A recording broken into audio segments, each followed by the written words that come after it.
dan inspirasi.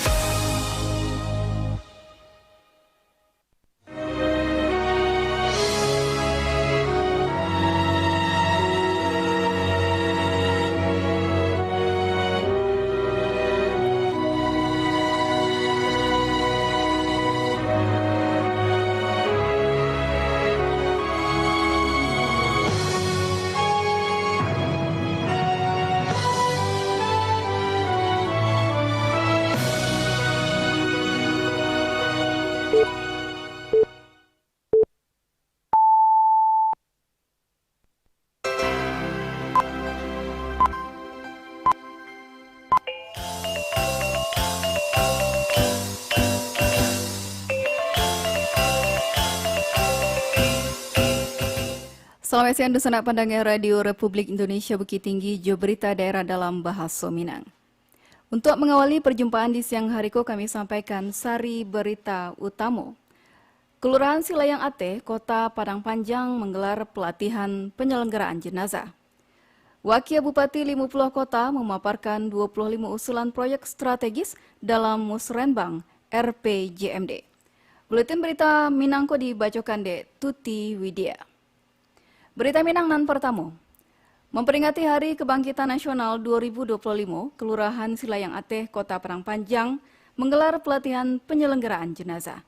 Selangkutnya dilaporkan Nofri. Dalam rangka memperingati Hari Kebangkitan Nasional atau Harkitnas 2025 dan mengusung tema Bangkit Basamo, Wujudkan Indonesia Kuat, Kelurahan Silayang Atas, Kecamatan Padang Panjang Barat menggelar pelatihan penyelenggaraan jenazah untuk perwakilan RT. Lurah Silayang Atas Sazali mengatakan, tema Harkitnas tahun ko dipilih untuk membangkitkan semangat kolektif seluruh elemen bangsa dalam menghadapi berbagai tantangan, serta mendorong kemajuan menuju Indonesia tangguh, mandiri, dan sejahtera. Dirinya menjelaskan, pelatihan ko dilaksanakan oleh Persatuan Kematian Silayang Atas atau PEKSA, guna menyiapkan tenaga penyelenggaraan jenazah di setiap RT di wilayah kelurahan. Menurut Sazali, pelatihan ko bertujuan memberikan pengetahuan dan keterampilan kepada masyarakat dalam mengurus jenazah secara benar dan sesuai syariat Islam. Yang kita ketahui bahwa tahun ini Hari Harkitnas mengusung tema Bangkit Bersama Wujudkan Indonesia Kuat. Tema ini dipilih untuk membangkitkan semangat kolektif seluruh elemen bangsa dalam menghadapi berbagai tantangan dan bergerak maju menuju Indonesia yang lebih tangguh, mandiri, dan sejahtera. Seperti yang kami laksanakan di Kelurahan Silayang Atas, bahwa dalam rangka memperingati Hari Harkitnas kita menggerakkan seluruh elemen unsur lembaga yang ada di kelurahan. Seperti kemarin kita telah melaksanakan pelatihan jenazah yang diselenggarakan oleh LPN bersama Persatuan Kematian Silayang Atas. Peserta pelatihan berasal dari sabalik RT, masing-masing mengirimkan 2 orang utusan, sehingga total peserta berjumlah 22 orang dan terdiri dari laki-laki dan perempuan. Untuk mendukung pelaksanaan pelatihan, penyelenggara menghadirkan pemateri dari Penyuluh Agama Islam Kantor Urusan Agama Padang Panjang Barat. Nofri melaporkan. Wakil Wali Kota Wawako Pariaman Mulyadi menyebut peringatan Hari Kebangkitan Nasional Harkitnas merupakan refleksi tekad dan perjuangan kolektif rakyat Indonesia dan penuh keteguhan hati dalam melapehkan diri dari belenggu penjajahan. Mulyadi mengatakan, momentum bersejarah itu Allah menjadi tonggak awal kesadaran bagi rakyat Indonesia akan pentingnya persatuan sebagai dasar membangun masa depan bangsa. Mulyadi menambahkan, dalam upaya mengingatkan pihaknya dan warga setempat akan pentingnya Harkitnas Tasabui, Pemkot Pariaman melaksanakan upacara peringatan Harkitnas ke-107 Balai di halaman Balai Kota. Dusun Pandangan, Wakil Bupati 50 Kota memaparkan 25 usulan proyek strategis dalam Musrenbang RPJMD Sumbar 2025-2029 guna mendorong pembangunan berkelanjutan dan pemerataan ekonomi di wilayah perbatasan. Berikut laporan Irsyad. Wakil Bupati 50 Kota Ahlul Badri Toresya menyampaikan 25 usulan proyek strategis dalam Musyawarah Perencanaan Pembangunan atau Musrembang RPJMD Provinsi Sumatera Barat 2025-2029 di Auditorium Istana Gubernur Sumbar. Usulan itu disampaikan di hadapan Gubernur Mahildi Ju perwakilan seluruh pemerintah Kabupaten Kota se-Sumatera Barat. Dalam paparannya, Ahlul menyatakan bahwa 50 kota memiliki posisi strategis sebagai gerbang utama dari Riau ke Sumatera Barat. Potensi daerah itu menurutnya didukung oleh kekayaan sektor pertanian, perikanan, pariwisata, serta kekuatan UMKM. Pemerintah Kabupaten 50 Kota jo mengusulkan proyek infrastruktur jalan, jo jembatan termasuk jalur Payakumbuh Suliki Kota Tinggi, jo sari lama gunang melintang. Di sektor pangan, turut diajukan pembangunan irigasi bantuan alat pertanian, serta penguatan fasilitas rumah potong hewan. Pemerintah daerah jo mendorong peningkatan layanan kesehatan melalui pengembangan rumah sakit Ahmad Darwis di Suliki. Dalam bidang mitigasi bencana, Ahlul mengusulkan normalisasi Sungai Gadang serta pembangunan TPS 3R untuk pengelolaan sampah berbasis lingkungan. Pemerintah daerah jo merancang program peningkatan kesejahteraan sosial melalui pembangunan rumah layak huni, jo jaminan pendidikan serta kesehatan. Menurut Ahlul, seluruh usulan itu disusun berdasarkan kebutuhan masyarakat jo selaras jo misi pembangunan nasional serta visi pemerataan antar wilayah. Kami mewakili Bupati Kabupaten 50 Kota, Bapak Haji Samdi, memaparkan dalam Musrembang RPJMD Provinsi Sumatera Barat tahun 2005-2029 ini, posisi strategis Kabupaten 50 Kota ini adalah gerbang masuk darat untuk Provinsi Riau ataupun sebaliknya. Kemudian juga di 50 Kota kami memiliki keunggulan di sektor pariwisata karena memiliki objek wisata kekayaan alam yang indah dan banyak objek wisata yang bisa kita kembangkan. Kemudian juga di sektor pertanian, perkebunan, peternakan, perikanan. Justru kebutuhan di 50 Kota tidak mencukupi. Hasil permodalannya itu bangga kali ya untuk menjaga koperasi ya sekarang ini perlu dimaksimalkan lagi. Juga jalan di Kabupaten Bogor dan di juga. Paparan dari 50 kota pun mendapat sambutan positif dari Gubernur Mahyildi, jo peserta forum sebagai contoh komitmen daerah dalam menyusun perencanaan berbasis data, kebutuhan, jo keberpihakan kepada masyarakat. Irsyad melaporkan. Wali Kota Padang Fadli Amran menghadiri musyawarah perencanaan pembangunan Musrenbang, Rencana Pembangunan Jangka Menengah Daerah RPJMD Provinsi Sumatera Barat, Sumbar, tahun 2025-2029. Dan digelar di Auditorium Gubernuran. Dalam pemaparannya, Wali Kota Padang Fadli Amran menyampaikan pentingnya kesinambungan program pembangunan nan selaras antara pusat, provinsi, dan kota kabupaten. Fadli menambahkan sejumlah usulan program prioritas pembangunan Kota Padang dalam 5 tahun ke depan dan diharapkan dapat masuk dalam skema RPJMD Provinsi Sumbar 2025-2029. Di antaranya serupa terkait penanggulangan banjir terpadu, pembangunan infrastruktur strategis, peningkatan kualitas pendidikan dan kesehatan, serta penguatan sektor ekonomi kreatif dan UMKM hingga sektor penting lainnya. Dosana Pedanga, pemerintah Kabupaten Pasaman Barat usulkan Grand Design Rencana Pembangunan Sekolah Rakyat Kapado Kementerian Sosial Kemensos ditaksir mencapai 200 miliar rupiah.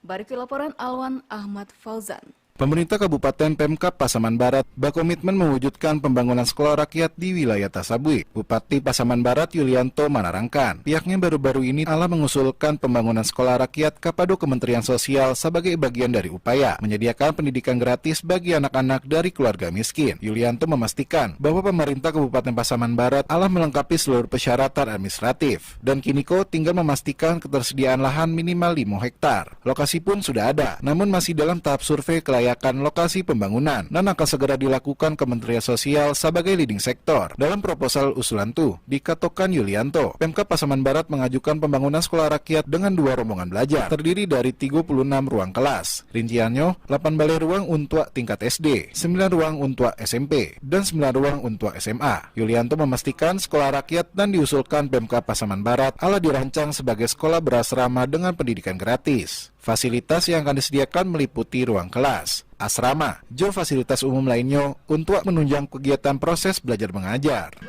Adapun program ini adalah program pemerintah pusat, Bapak Presiden Prabowo, untuk sekolahan yang dibangun betul-betul untuk kepentingan masyarakat generasi kita ke depan.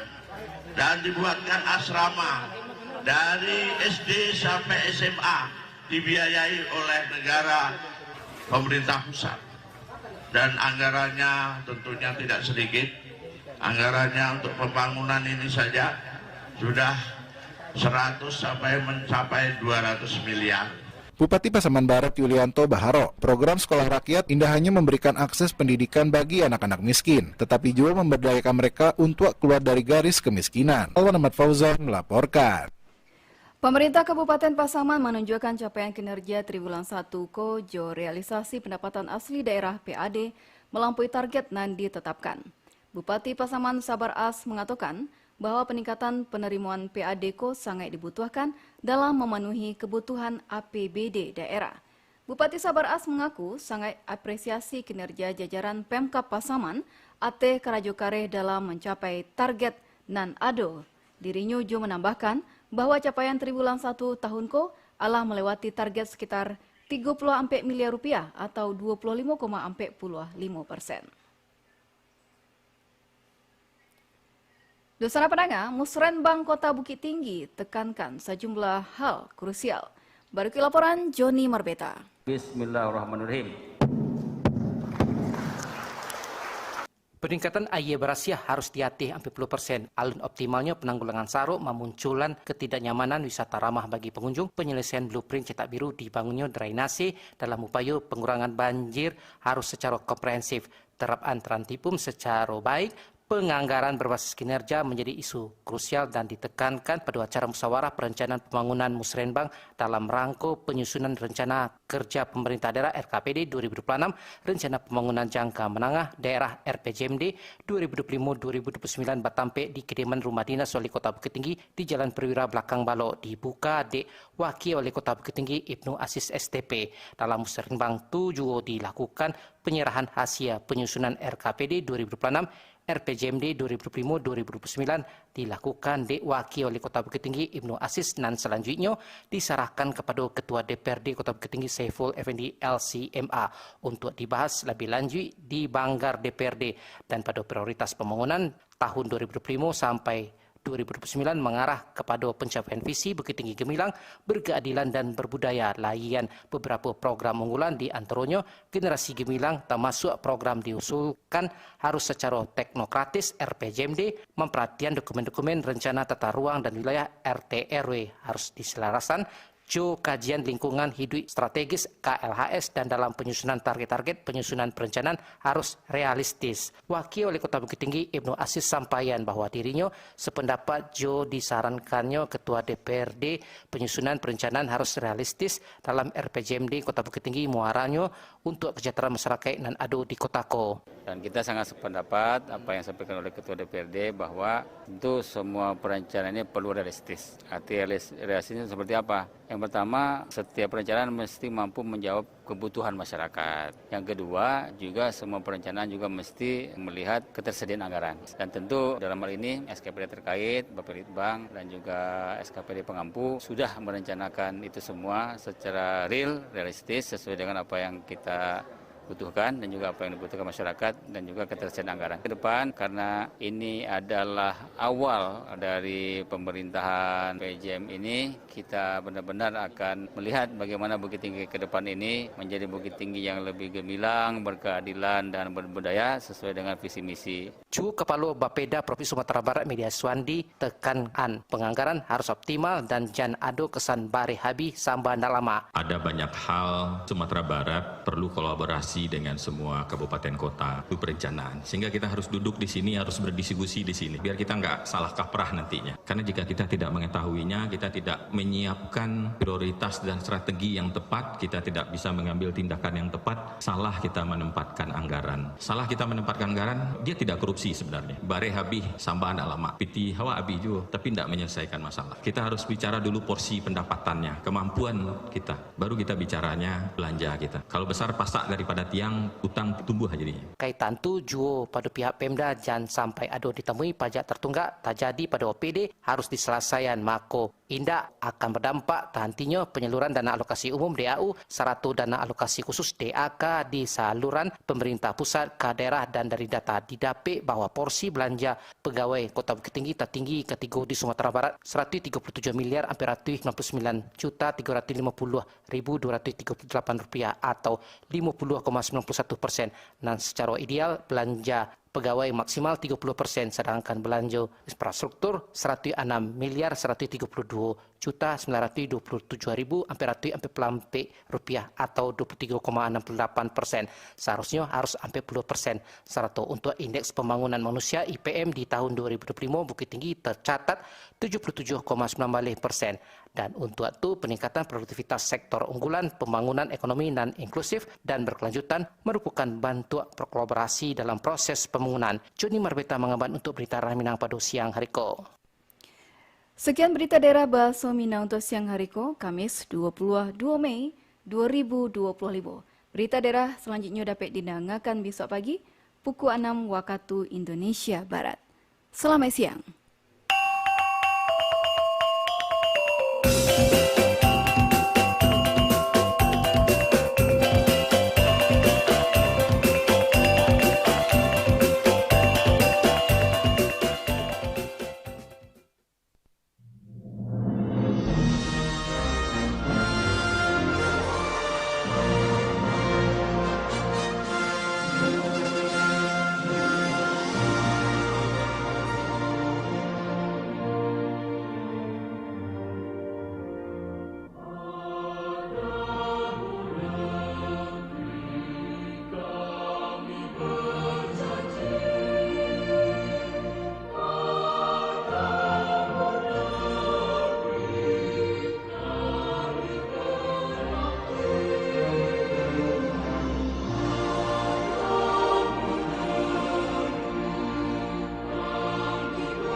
Pro 1 RRI Bukit Tinggi 97,2 FM, kanal informasi dan inspirasi.